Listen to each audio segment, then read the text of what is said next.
नमस्कार, मेरा नाम है निखिल और आप देखना शुरू कर चुके हैं हमारा खास कार्यक्रम प्रश्न प्रदेश, जहां हम बात करते हैं उत्तर प्रदेश से जुड़ी बड़ी खबरों की, बड़े अपडेट्स की और उठाते हैं ऐसे मुद्दे जिससे आपके जीवन और प्रदेश की राजनीति पर असर पड़ता है। आज की तारीख में अगर कोई ऐसा मुद्दा है जिसको आगामी विधानसभा चुनाव से जोड़कर देखा जा रहा है तो वो है किसान आंदोलन। और इसी वजह से अपने आंदोलन को धार देने के लिए किसान संगठन 5 सितंबर को मुजफ्फरनगर में जुटने वाले हैं। हमारे पास जो जानकारी है उसके मुताबिक संयुक्त किसान मोर्चा की इस महापंचायत में पश्चिमी उत्तर प्रदेश के साथ साथ हरियाणा, पंजाब तक से किसान जुट सकते हैं। लिहाजा किसान संगठनों के साथ साथ पुलिस प्रशासन भी तैयारी में जुटा है। तो आज बड़ी खबर में इसी महापंचायत के बारे में बात करेंगे। आपको किसान संगठनों के दावे सुनाएंगे, सरकार इस बारे में जो कह रही है वो भी बताएंगे और इसका चुनाव पर क्या असर पड़ेगा वो भी बताने समझाने की कोशिश करेंगे अपने तय। लेकिन सबसे पहले देखिए आज की सुर्खियां। आज की पहली सुर्खी डिप्टी सीएम केशव प्रसाद मौर्य के बयान से बनी है। समाचार एजेंसी पीटीआई को दिए एक इंटरव्यू में केशव मौर्य ने राज्य के अगले मुख्यमंत्री को लेकर जो कहा उससे विवाद शुरू हो गया है। जब उनसे पूछा गया कि आगामी विधानसभा चुनाव में भारतीय जनता पार्टी का सीएम फेस कौन होगा तो इस सवाल के जवाब में उन्होंने कहा कि 2022 की विधानसभा का चुनाव मौजूदा मुख्यमंत्री योगी आदित्यनाथ के नेतृत्व में ही लड़ा जाएगा, लेकिन अगले सीएम का फैसला चुनाव के बाद केंद्रीय नेतृत्व और चुने हुए विधायक ही करेंगे। साथ ही उन्होंने कहा कि भारतीय जनता पार्टी सूबे में 300 से ज्यादा सीटें जीतकर सत्ता में वापसी करेगी। अब चुनाव से ठीक पहले दिए गए इस बयान के कई मतलब निकलने लगे हैं। आज की दूसरी सुर्खी बाराबंकी से वायरल हुए एक वीडियो से बनी है। इस वायरल वीडियो में दिख रहा है कि दो लोग बाइक पर बैठे हैं। एक महिला बाइक चलाने वाले का गिरबान पकड़ लेती है और अपने पैसे वापस मांगती है। जो जानकारी मिली है उसके मुताबिक इस महिला का नाम प्यारी देवी है और जिस शख्स का गिरबान महिला ने पकड़ा है वो भाजपा से मंडल अध्यक्ष उत्तम वर्मा है। महिला का आरोप है कि उत्तम वर्मा ने उनके लड़के को नौकरी दिलाने के नाम पर 1,75,000 रुपए लिए थे। आज तक न तो लड़के को नौकरी दिलाई और न ही पैसा वापस किया। जब वह उनसे पैसे मांगने जाती हैं तो हीला हवाली करके वापस लौटा दिया जाता है और इस सब से तंग आकर महिला ने उत्तम वर्मा को भिलवल चौराहे के करीब रोक लिया। वहीं बीजेपी के नेता उत्तम वर्मा ने इसे साजिश करार दिया है। उन्होंने बीजेपी संगठन से महिला के खिलाफ कार्रवाई करने की मांग भी की है। आपको बताएं कि उत्तम वर्मा ने इस मामले को लेकर पुलिस में एक तहरीर दी है। वहीं प्यारी देवी ने भी लोनी कटरा थाने में भाजपा नेता के खिलाफ शिकायत दर्ज करा दी है। दोनों पक्ष पुलिस के पास पहुंच चुके हैं। अच्छा ही है, पुलिस अपना काम करे और जो पीड़ित हो उसे न्याय जरूर मिले। जिसकी गलती है, जिसकी चूक है, उसे दंड भी अवश्य मिले। अब हम आज की तीसरी और आखिरी सुर्खी की तरफ बढ़ते हैं। फिरोजाबाद में डेंगू की वजह से 50 मौतें हो चुकी हैं। 100 बेड वाले जिला अस्पताल में फिलहाल 380 बच्चे भर्ती हैं। पिछले 24 घंटे में ही 6 और लोगों की जान गई है। लापरवाही के आरोप में 3 डॉक्टर्स को निलंबित कर दिया गया है। लेकिन असल खबर ये नहीं है। खबर ये है कि जब जिले की हालत इतनी खराब है तो ऐसे में बीजेपी के विधायक पीड़ित परिवार को धमका रहे हैं। पूरा मामला आपको बताते हैं। अपने बीमार बेटे के इलाज में हो रही दिक्कत की शिकायत लेकर एक शख्स विधायक के पास पहुंचा, उनसे अपनी बात कहने लगा। विधायक को यह शिकायती लहजा ठीक नहीं लगा तो लाचार पिता को ही नसीहत देते हुए बोले, इस तरीके से बात करने से उनका नुकसान हो जाएगा। विधायक को जैसे ही पता चला कि उनके आसपास कैमरे हैं, उन्होंने अपने सुर बदल लिए। अब आप ही सोचिए ये जनता के कैसे सेवक हैं। तो ये थी सुर्खियां, हो गई हैं खत्म। 5 सितंबर यानी इतवार के दिन मुजफ्फरनगर के राजकीय इंटर कॉलेज के मैदान में संयुक्त किसान मोर्चा ने महापंचायत बुलाई है और उसी पर हम बात करने वाले हैं मुख्य और बड़ी खबर के सेगमेंट में। इस महापंचायत के लिए जमीन पर जो तैयारियां होनी हैं उसकी तैयारियां भारतीय किसान यूनियन को दी गई हैं। लिहाजा यूनियन ने सोशल मीडिया पर रूट मैप और पोस्टर जारी किया है जिसमें गाड़ियों के आने जाने के रास्ते, लंगर की लोकेशन और महापंचायत जिस मैदान में होगी उसकी जानकारी साझा की गई है। इस मैप के अलावे भारतीय किसान यूनियन के नेता नरेश टिकैत ने अपने सोशल मीडिया अकाउंट से एक अपील भी जारी की है जिसमें वो जमीन पर हो रही तैयारियों की जानकारियां दे रहे हैं। कार्यकर्ताओं से 5 सितंबर के दिन शांति बनाए रखने की अपील भी कर रहे हैं और प्रशासन से भी अपनी तैयारियों को पूरा करने की अपील कर रहे हैं। आइए आपको सुनाएं वो क्या कह रहे हैं। भाई 2 दिन तक जो बरसात की वजह से थोड़ा सा डिस्टर्ब हुआ, सब पूरी तैयारी हो रही। पूरा जिला, हर व्यापारी वर्ग, मजदूर वर्ग इस पंचायत को सफल बनाने के उसमें है और किसी किस्म की कोई वानी है, कोई दिक्कत नहीं, ना किसी की कोई शिकायत है। व्यापारी वर्ग से भी हम यही कहे भाई अपनी बिल्कुल अच्छी तरह तो अपनी खूब अच्छी तरह दुकान खोल लो। उस दिन जो ज़्यादा भीड़ भाड़ हो अपना बंद कर लो और अपनी सेवा करो सबकी। 2 घंटे की भी सेवा का मौका मिले बहुत बड़ा पुण्य की बात है। बहुत कई स्टेट तो है पूरे भारत में, तो एक दो स्टेट छूट सके, नहीं सब स्टेटों में चाहिए आओ 10 आदमी आओगे। और सब बड़ी अच्छी तरह से तैयारी है। गामू गामू में सब ढाबू की खाने पीने की, बाजे बाजे गाँव में तो 8-8, 7-7 की वो है जिम्मेदारी, वो ढाबू की वो। और कोई गांव ऐसा तो है नहीं जो एक गांव में तो एक ढाबा ना हो, तो इसमें तो खाने पीने की कोई वो नहीं है। प्रशासन की भी जिम्मेदारी है, प्रशासन भी अपनी जिम्मेदारी निभा रहा। प्रशासन तक भी हमें कोई शिकायत नहीं, पर और अच्छी तरह से कोई तो टैंक है, पानी के टैंक है में है, जहाँ तक भी शौचालय है उनका भी इंतजाम अपना करें। किसान संगठनों के साथ साथ पुलिस प्रशासन भी अपनी तैयारियों में जुटा है। सहारनपुर जोन के साथ साथ मेरठ जोन और डीजीपी मुख्यालय से एक्स्ट्रा फोर्स को मुजफ्फरनगर तैनात करने के लिए भेजा जा रहा है। पैरामिलिट्री फोर्स को भी महापंचायत वाली जगह और उसके आसपास इलाकों में तैनात करने की योजना है। इसके अलावा जिले के बड़े पुलिस अधिकारी पंजाब हरियाणा के पुलिस अधिकारियों के साथ बैठकें कर रहे हैं। सहारनपुर रेंज के डीआईजी डॉक्टर प्रीतिंदर सिंह का कहना है कि पुलिस किसानों के महापंचायत को शांतिपूर्वक संपन्न करा लेना चाहती है। 5 तारीख को हमें हमारे संज्ञान में आया है जो इनपुट है कि संयुक्त किसान मोर्चे की एक महापंचायत है जो मुजफ्फरनगर के जीआईसी इंटर कॉलेज के खेल मैदान में है। उसको लेकर काफ़ी दिन से हमारी भी प्रिपरेशन चल रही है। पुलिस डिपार्टमेंट की हमारे जितने भी सीनियर ऑफिसर्स हैं और जो हमारे एसपीज़ हैं, जिस जिस क्षेत्रों से किसानों को मूव करना है, हरियाणा या पंजाब के जो भी किसान आने हैं या हमारे जनपदों के भी जो किसान वहाँ पे मूव करेंगे, प्रदेश के जो किसान वहाँ पे मूव करेंगे, उनके लिए सभी एसपीज़ की आपस में कोऑर्डिनेशन मीटिंग्स हो रही हैं। और जो फोर्स हमें एक्स्ट्रा मुजफ्फरनगर में चाहिए वो फोर्स भी हमें अलॉट हो गया है। जो रेंज से फोर्स अलॉट होना था वो भी रेंज से भी हो गया, जोन से भी, और डीजीपी हेडक्वार्टर से भी जो फोर्स अलॉट होना था, और उसके लिए जो अतिरिक्त पैरामिलिट्री फोर्स पीएससी अलॉट होनी थी वो भी हो गई है। लगातार फोर्स की ब्रीफिंग चल रही है। हमारा ये प्रयास है कि आम जनमानस को भी वहाँ दिक्कत ना हो, किसी तरह का ट्रैफिक में व्यवधान ना हो और रूट प्रॉपर्ली डाइवर्टेड रहें। और जो अत्यधिक वहाँ पे गाड़ियाँ या वाहन या ट्रैक्टर ट्रॉलीज आएंगी उनके लिए अलग से 5 जो पार्किंग स्थल हैं वो चिन्हित किए गए हैं। बसेस के लिए अलग पार्किंग स्थल चिन्हित किए गए हैं, निजी वाहनों के लिए अलग जगह पार्किंग होगी और सभा स्थल के आसपास तक कोई जाम ना लगे। और जो मुजफ्फरनगर के रहने वाले लोग हैं जिनको उस दिन मूवमेंट करनी है, मुजफ्फरनगर के थ्रू जिनको मूवमेंट करनी, उनके लिए अलग से डाइवर्टेड रूट दिया गया है ताकि किसी तरह की असुविधा आम जनमानस को भी ना हो और जो महापंचायत उनकी प्लान है उसमें भी किसी तरह का व्यवधान ना हो। किसान संगठनों की माने तो ये महापंचायत इतिहास की अब तक की सबसे बड़ी किसान महापंचायत होगी और इसी महापंचायत से कृषि कानूनों के विरोध में चल रहे आंदोलन व संयुक्त किसान मोर्चा के मिशन यूपी की दिशा तय होगी। सरकार ने अगर कृषि कानूनों को रद्द नहीं किया व एमएसपी पर गारंटी का कानून नहीं बनाया तो मोर्चा यूपी समेत अन्य राज्यों में भी महापंचायत के माध्यम से आंदोलन तेज करेगा। इन मुद्दों के अलावा इस महापंचायत में गन्ने का बकाया भुगतान, बिजली की बढ़ती कीमतों के बारे में चर्चा, ये सारी भी गतिविधियां होने वाली हैं। उम्मीद ये भी जताई जा रही है कि इस दिन भारतीय किसान यूनियन के नेता राकेश टिकैत चुनाव में बीजेपी के खिलाफ कोई बड़ा राजनीतिक फैसला भी ले सकते हैं।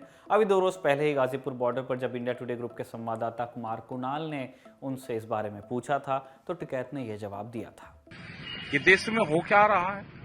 पूरे देश भर में जाएंगे ना, देश भर में मीटिंगें करेंगे, जाएंगे पूरे देश को जागरूक करेंगे, बताएंगे कि अब सोने का टाइम नहीं, अब जागने का टाइम है। देश में जाएंगे या उत्तर प्रदेश में जाएंगे? देश में भी जाएंगे, उत्तर प्रदेश में भी जाएंगे। अभी महाराष्ट्र में तो चुनाव है नहीं, हम 15-16 तारीख में महाराष्ट्र में भी जाएंगे, उससे पहले भी जा रहे हैं। अभी हिमाचल में भी चुनाव नहीं है, वहां पे भी जा रहे हैं, यूपी में भी जाएंगे, सब जगह जाएंगे। यूपी में शायद 17-18 प्रस्तावित पहली मीटिंग या 18 मीटिंग यूपी के अंदर करेंगे, फिर अलग अलग देश के अलग अलग इश्यू में करेंगे। 18 मीटिंग 17-18 जो मंडल वाइज है, डिस्ट्रिक्ट जो मंडल है उन पे करेंगे, एक मंडल पे एक मीटिंग। कब से? 5 तारीख के बाद से शुरू हो जाएगी।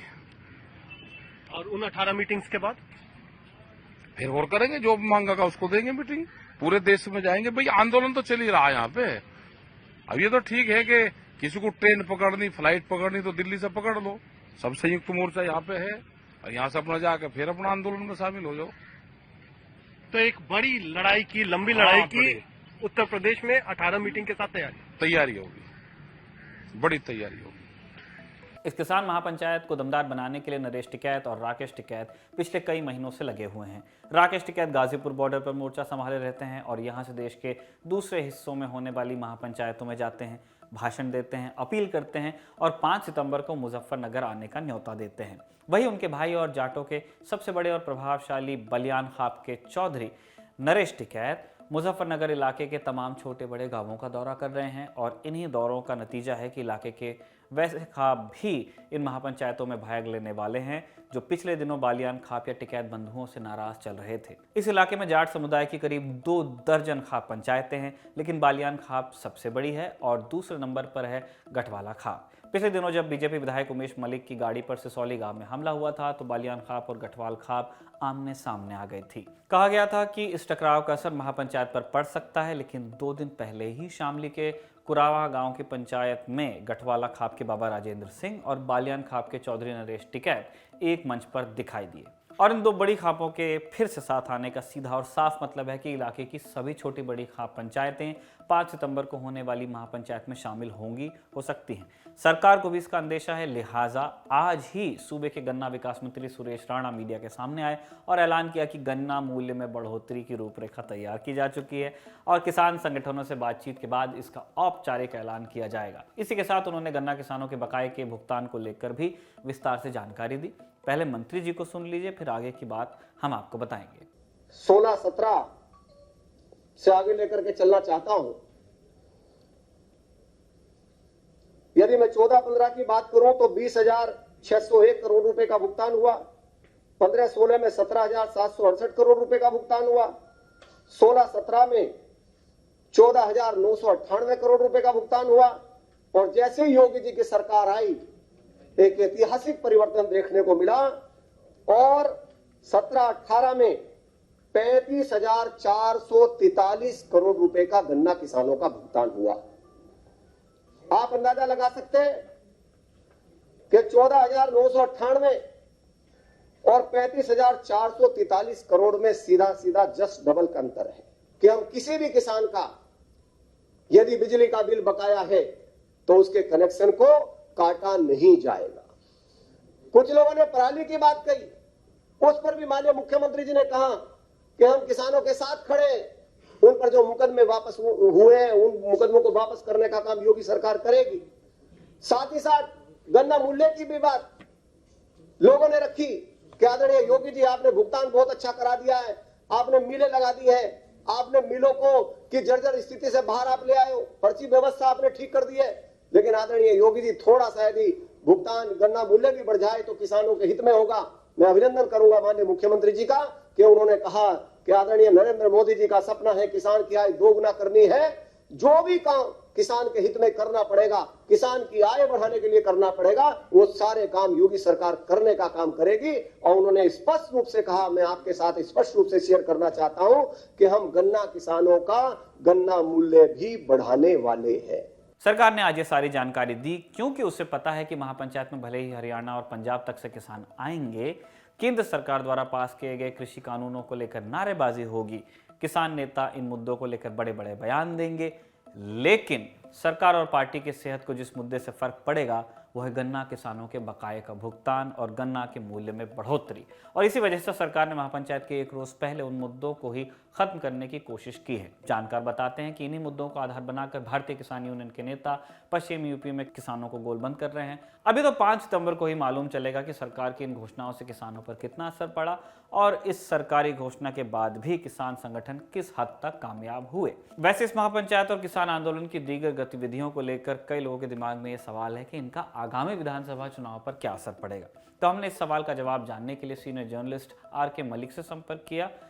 क्या कहा उन्होंने हमसे, सुनिए। टिकैत बंधुओं की बात करें, इनके फादर जो है, हमारे यहाँ खाप का सिस्टम चलता है, आपको पता ही होगा। और हमारे यहाँ 2 महत्वपूर्ण बड़ी खाप हैं, जिसमें से एक बालियान खाप है जिसके चौधरी महेंद्र सिंह टिकैत थे, अब उनके बेटे नरेश टिकैत है और राकेश टिकैत उसके छोटे भाई हैं। और दूसरा वहां पे जो दूसरी बड़ी खाप है हमारी मलिकों की खाप है, वो भी बड़ी खाप है। तो ये 2 जाटों की बड़ी खाप है। खाप के हिसाब से जाट समुदाय का सिस्टम चलता है। कहने का मतलब यह है कि खाप पंचायत में अच्छा खासा दखल टिकैत बंधुओं का है, ऐसा नहीं है। और मेरा मानना यह है कि 5 तारीख को होने वाली महापंचायत बहुत जबरदस्त पंचायत होगी और बहुत अच्छा उसका रिजल्ट आएगा, लेकिन वो वोटों में तब्दील हो पाएगा, इस पे मुझे भी संशय है, बाकी लोगों को संशय है। क्योंकि आप जानते हैं कि महेंद्र सिंह टिकैत ने बहुत बड़ी बड़ी रैलियां की और उन्होंने तमाम सरकारों को झुकाने का काम किया, लेकिन वो कभी राजनीति में नहीं आए और सियासी दल के साथ किसी के वो घुस के नहीं चले। उनका तो कई बार जो है मतभेद अजीत सिंह के साथ भी रहता था, क्योंकि अजीत सिंह जी अपनी राजनीति करते थे और वो किसानों की राजनीति करते थे। तो यहाँ पे भी वही है। अगर आप देखें, राकेश टिकैत ने 2-3 चुनाव लड़े हैं तो उनको कोई बहुत अच्छी सफलता नहीं मिली है और अभी भी कोई सफलता मिलेगी इस पर मुझे तो संशय है। लेकिन किसानों में, समाज में बहुत अच्छी पकड़ टिकैत बंधुओं की है, इसमें कोई दो राय नहीं है। सुन लिया आपने। वैसे चुनाव से पहले किसी मुद्दे का असर ठीक ठाक समझ में आता नहीं, उसके लिए तो चुनाव के परिणाम का ही इंतजार करना चाहिए। चलते चलते अब बारी है पूछने का कि क्या हाल है यूपी। आपको पता ही है कि हमारी एक टीम यूपी की यात्रा पे है। सौरभ अपनी टीम को लेकर पूरे यूपी को टूर करने वाले हैं 100 दिनों तक, और ये टीम 4 सितंबर को होने वाली है अमरोहा में। आप वहां उनसे मिल सकते हैं और इसके लिए आपको भेजना होगा अपना नाम, पता और नंबर lt.chunav@gmail.com पर। आइए आपको अब इस टीम द्वारा भेजी गई एक रिपोर्ट का छोटा सा हिस्सा दिखा दें। ये 25 वर्षों से सत्याग्रह कर रहे हैं मास्टर विजय सिंह जी, और जगह भी इन्होंने लिखा हुआ है कि 26 फरवरी से 18 सितंबर 19 तक, 96 से 2019 तक यहाँ। फिर यहाँ पर एक डीएम आई, वो बोले कि भाई ये कलेक्ट्रेट है, यहाँ पे आप बिल्कुल आवाज़ थोड़ी बना लोगे, तो हुआ कि जी कोई और जगह दे दी जाए। तो फिर 18 सितंबर 2019 से शिव चौक पर धरना शुरू हुआ है। और 2 अपडेट हैं फिलहाल। मुख्यमंत्री योगी आदित्यनाथ के आदेश 8 अप्रैल 2019 पर हुई जांच रिपोर्ट पर कार्रवाई की प्रतीक्षा, और पूर्व मुख्यमंत्री अखिलेश यादव के आदेश पर गठित हाई पावर कमेटी के परिणाम की प्रतीक्षा। अब ये मामला क्या है, बैनर पे भी लिखा हुआ है, लेकिन हम लोग मास्टर विजय सिंह जी से खुद भी पूछ लेंगे। और बड़े दिनों बाद मुझे विनोबा भावे की भी तस्वीर दिखी है। नई पीढ़ी में जो लोग विनोबा भावे को ना जानते हों, उन्हें इनके बारे में पढ़ना चाहिए। पहले सत्याग्रही थे विनोबा भावे, गांधी जी के आंदोलन में, और भूदान आंदोलन चलाया। हालांकि विनोबा एक ऐसे समय में जब देश बड़े राजनीतिक उथल पुथल से गुजर रहा था, तब इन्होंने इमरजेंसी को अनुशासन पर्व कहा था, तो इसको लेके आलोचना भी होती है। तो जो कोई भी समाज के बीच रहेगा, कोई स्टैंड लेगा, वो प्लस माइनस होगा, पर विनोबा भावे के बारे में आपको जानना चाहिए। आइए मास्टर जी, ये क्या है मामला?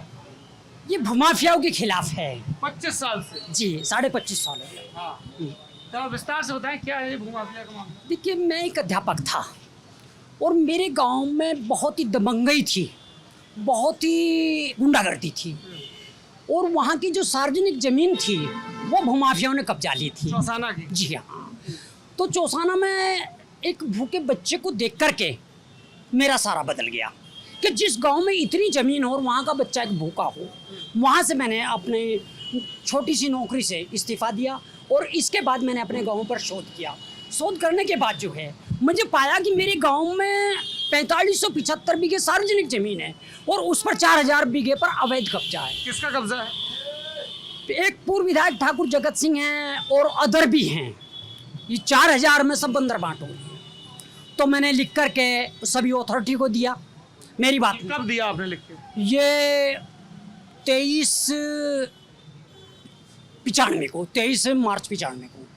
और जब मेरी बात नहीं मानी गई तो मैं 26 फरवरी 1996 को कलेक्ट्रेट में धरने पर बैठ गया। इसकी जांच कराइए। मैं एक सत्याग्रह पर आ गया था और इसमें मैं बार बार ये कहता हूँ, यदि ये घोटाला सही है तो कार्रवाई कर दीजिए, अगर घोटाला नहीं है तो इन हाथों में हथकड़ी पहना करके जेल भेज दीजिए, मुझे फांसी दे दीजिए। मैंने योगी जी की सभा में कहा था इस डेट पर कि मान्यवर इसमें जांच कराइए और जांच कराने के बाद जो भी गुणदोष के आधार पर मैं भी पूछिए कार्रवाई कराइए, नहीं तो मुझे जो है जेल बंद दीजिए। कानून का मजाक मत उड़ने दीजिए। 4000 बीघे जमीन मेरे कहाँ पे अटकी हुई है जांच? ये जांचें तो बहुत हो चुकी है, उसमें हर स्तर पर जांच हो चुकी है। सीबीसीआईडी जांच कर चुकी है, इसमें आईजी स्तर पर जांच हो चुकी है। आईजी सीबीसीआईडी एसी शर्मा साहब ने जांच कर चुके हैं, सब लोग जांच कर चुके हैं। क्या निष्कर्ष निकला जांच? पॉजिटिव है। जो योगी जी ने आदेश दिया था वो 17 पेज की रिपोर्ट है और मैं आपको दूंगा, और उसमें अवैध कब्जा भूमाफिया सब है। कहाँ है वो आदेश, दिखाएं जरा, ले आपके पास है? मेरे पास कॉपी मैं बताया था कि आप मेरे पास वहाँ चले, वहाँ से मेरे कुटिया पर रखा है। अच्छा, आपकी हाँ, मेरे पास एक आश्रम है, अब कुटिया है वहाँ पर। तो ये जो गांव है मास्टर जी, ये गांव तो अब शामली जिले में पड़ता चला है। गया आप जा। तो मुझे किसी ने ये भी कहा कि भाई मामला शामली का है, मास्टर जी मुजफ्फरनगर में बैठे हैं। एक बात बताइए, मैं दरा ठाई घूमूं क्या? मैं यहीं से 17.5-18 साल में यहीं रहा, और मैं तो कह रहा हूँ पाकिस्तान का जिला थोड़ा है वो। मुख्यमंत्री तो एक है भाई, कार्रवाई कर दीजिए। कुछ मामले यहाँ के भी है, दोनों जिलों में 7 लाख बिके हैं आदरणीय जमीन। आज तालाबों पर, वन की विभाग पर, और ये दुनिया भर के अवैध कब्जे हैं। आज काफ़ी लोगों पर कार्रवाई हुई। 26 साल पहले हम बोले थे कि अवैध कब्जे हैं। 26 साल पहले कोई नहीं जानता था अवैध कब्जे क्या है, भूमाफिया क्या है। 26 साल पहले अनुमान लगाइए। आज जो है सपा सरकार भी इस एजेंडा बनाती है, आज बसपा सरकार भी एजेंडा बनाती है, आज योगी जी भी एजेंडा बनाते हैं। तो आज जो है ये इस मामले का, अवैध कब्जों का, भ्रष्टाचारियों का, भूमाफिया का एजेंडा तो बना। और काफ़ी ज़मीनें इस जिले में 62,000 बीघे के करीब जो है दोनों जिलों में मुक्त भी हो चुकी है। अगर आप ये पूरी रिपोर्ट देखना चाहते हैं या इस यात्रा से जुड़े रहना चाहते हैं तो YouTube पर हमारे नए चैनल ललन टॉप यूपी को ज़रूर सब्सक्राइब कीजिए। आज के लिए इतना ही, कल आपसे फिर भेंट होगी। तब तक के लिए शुभ रात्रि, नमस्ते। कौन से सवाल का जवाब है यूपी, कौन सी देनदारियों का हिसाब है यूपी, बवाल कमाल या फिर संख्या का भोकाल है यूपी, किसी का हासिल तो किसी का मलाल है यूपी, खुशहाल बदहाल या बहरहाल है यूपी, बताओ तुम्हारा क्या हाल है यूपी।